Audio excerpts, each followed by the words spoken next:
Hey YouTube fam, this is Cat with Euro.American.Passion. I'm back with another one. I'm actually going to start working on the suspension. Trying to take off the knuckle, the strut, and the disconnect the drive axle on this F-40 project. I'm still working on it. I'm doing this because of the fact that it might help you out when it's time for you to actually do something on your Fiero-based project. So I hope all is well. Please bear with me. It's raining outside pretty good, and I would like for you to actually at least see what I'm doing. Once again, if you actually have some ideas, some comments, or some things that you might want to see me do, let me know, and I'll be happy to try to oblige. So without any further ado, stand by and we'll go from there. Okay, so I'm back. And what you see here is pretty much a basic 1988 Pontiac Fiero rear rotor, axle, nut, axle, brakes, and struts assembly. I'm just going to say it that way so that way you'll know. There is a radius arm. A lot of people call them different things.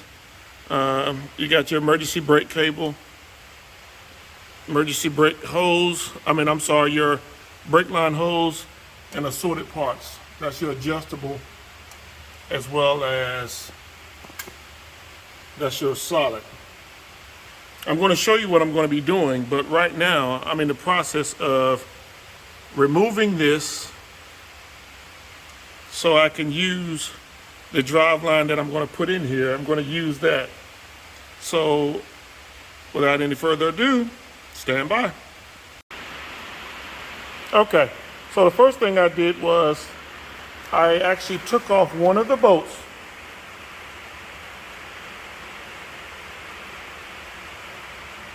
I took off one of the bolts for the actual strut and knuckle. I got that off. These are the tools you're going to need. 24 millimeter, preferably impact. Screwdriver, just in case if the bolt gets stuck in here, you can take the actual mallet or hammer and punch it through. And an adjustable or another 24 combination wrench to hold the other side, so when you're spinning, everything's good to go. Stand by. Okay, I was able to get those bolts off. They were a little rusty, but the tools that I showed you really helped out. So with that being said, I'm going to continue to do what I have to do to get this off so I can get to these. I don't have to take this off to get to these, but I'm taking all this off because I'm replacing it with the new drive line that I'm putting in. So I really want to get these off. I really want to get these control arms off, as well as this radius arm off, so I can replace them with what I'm going to show you I'm going to replace them with. Stand by.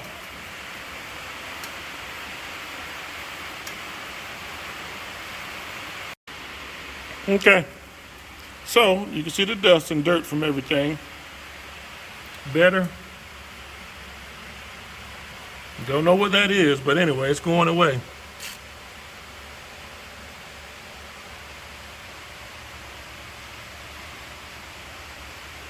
That's that pan hard, or I don't know, pan hard, radius arm, whatever you want to call it. Next thing is I have to take this one off. It's actually got two bolts. It's like this. This is the one that came from here. Right there. So it's the same thing over there. And that's a 22 millimeter with the adjustable crescent wrench.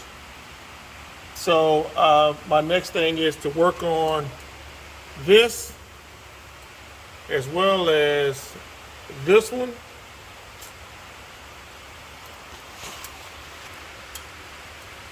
and then this one, and this one. And then I'm going to go up top and get that off. Not in any particular order, but I plan on doing it. I think I'm going to go ahead and knock this out so it can give me some more visual to get back to the back. Stand by.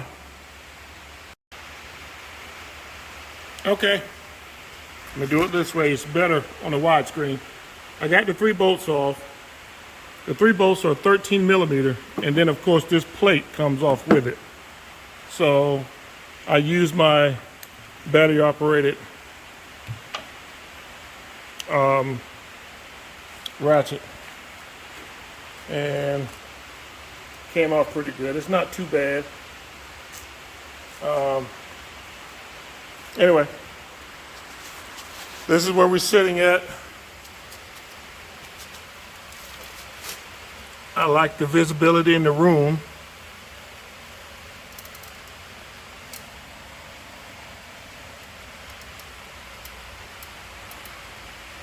I got more visibility once I take off this sheeting. I never understood why Pontiac did that, but I think it was a General Motors thing. I truly believe I can get this off. But anyway, to make a long story short, we're gonna keep on going. Stand by. Okay, here's another one. I was able to get the actual drive axle shaft out of the actual knuckle. Wasn't too bad. I was able to pull this down, and in the process of pulling it down, I had to take off the big nut first. The big nut as well as the washer. And what I ended up doing was using a pry bar. So now that I'm getting these things out of the way, I'm gonna try to see if I can get this off. See, it looks a lot better to be able to get it off. And I can go from there. Ooh, that's pretty yucky. Yucky, yucky. So, these are bolts that were already, this looks like this is one bolt that runs through the whole thing. So if that's the case, that's going to make it so much easier. So, stand by. Okay.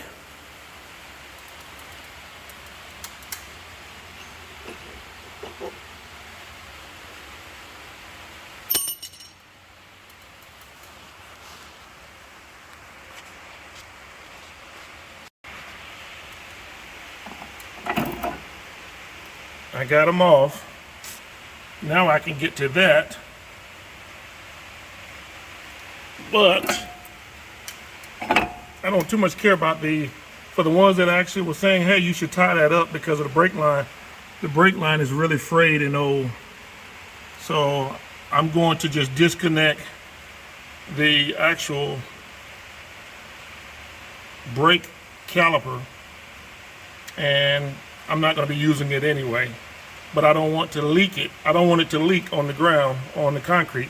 So what I'm going to do is I'm just going to go ahead and disconnect this thing and keep on working.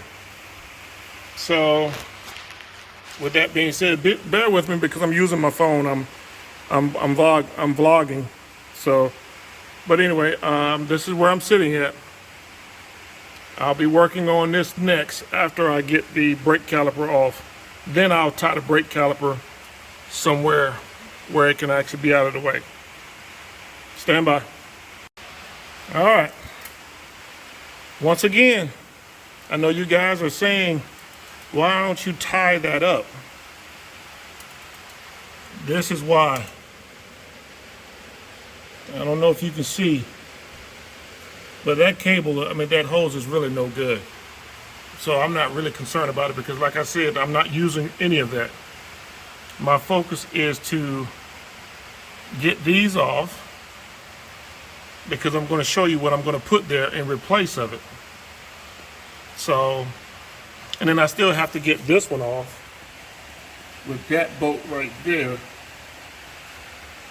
bolt and nut. So with that being said, stand by. Okay, I got it all out except for the drive shaft. I don't have a bucket or a drip pan for it right now, so I'm just going to keep on pushing like I'm pushing. And when I get the drip pan put in, then that's when I'm going to just disconnect that right here and just keep on going. This is what I actually pulled out. Now, I'm going to show you what my intentions are, because when I had the car, it had those big old ugly gangster wheels on it. And my whole intention is, since I'm going to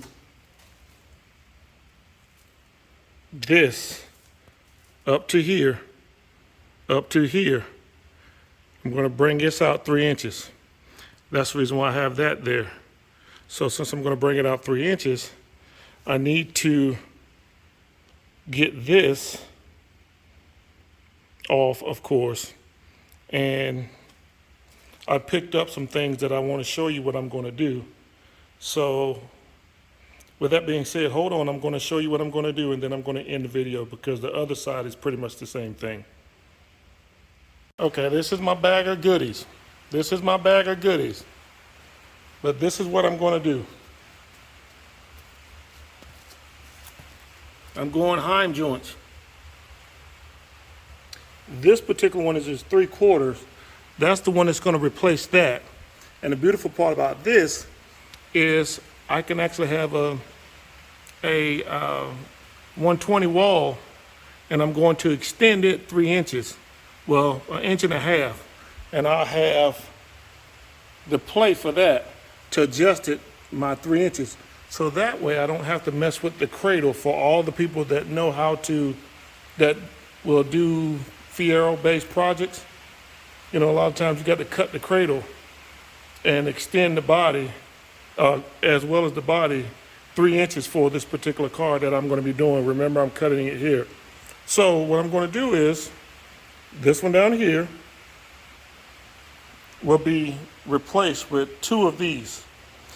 I have all 4 to do both sides, 2 on each side. I'm just waiting on the adapter, the tube adapters. As far as these are concerned, these are 3/4, these are 5/8. I thought 5/8 was strong enough with 120 wall. So my whole intention is to come out 3 inches. That's how long it's going to be. And it's straight in person, but it doesn't look like it's actually lined up. How about that? So it's going to come out that far, and the tube is going to be from here to here.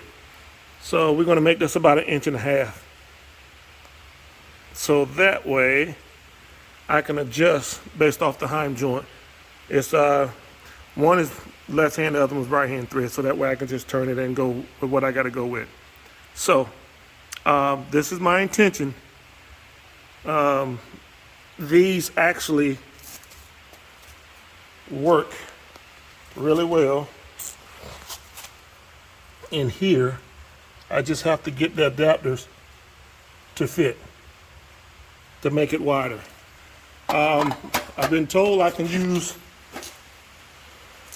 washers, grade 8 washers, but I don't know. I'm still debating. So if you actually know, give me some feedback on that. But this is where I'm sitting at. 3/4 on the radius arm, 5/8 on the control arms. This is the adjustable.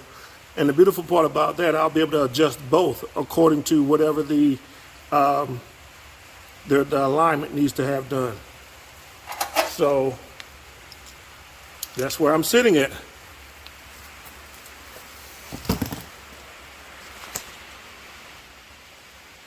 So, once again, this is Tack with Euro.American.Passion. Just giving you another update. Like I said I would, I'm trying to do better. Excuse the rain. It's really acting crazy down here on the Gulf Coast. But with that being said, I will try to download this and get it to you at least by tomorrow, which will be today when you look at it. So always remember, God bless, be careful, be safe, and peace.